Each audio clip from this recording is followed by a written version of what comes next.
सांसदों के निलंबन, किसानों के मुद्दे पर विजयवाड़ा तिवारी, अनिल देशमुख, रोहित पवार, बाला साहेब थोरात अन्य ने इस शीतकालीन अधिवेशन का बहिष्कार किया। उनका कहना है कि किसान आत्महत्या से लेकर तो महिला शक्ति अधिनियम, ड्रग्स नियंत्रण के लिए कोई भी निर्णय इस सत्र में नहीं लिया गया। आदिवासी बांधों को न्याय नहीं मिला।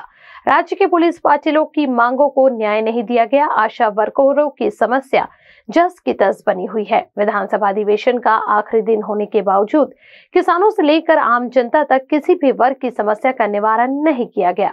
इस दौरान नारेबाजी कर इन पक्षों की ओर से विरोध प्रदर्शन किया गया। आमची मागणी होती की 1.5 महिना अधिवेशन घ्यावं। आज विदर्भाचा प्रस्ताव कार्यक्रम पत्रिकेमध्ये असताना सुद्धा आज विदर्भाची चर्चा घ्यायला सरकार तयार नाही। विदर्भाचे सिंचनाचे प्रश्न आहेत, विदर्भाचे शेतकऱ्यांचे प्रश्न आहेत, विदर्भाचे इथल्या शेतकऱ्यांना वीज मिळत नाही, या विदर्भातील शेतकऱ्यांना पीक विमा मिळत नाही, या विदर्भामध्ये जे मोठे मोठे उद्योग त्या निमित्तानं या मिहानमध्ये येणार होते ते उद्योग गुजरातमध्ये गेले, त्या बाबतीत आमची चर्चा करायची आहे।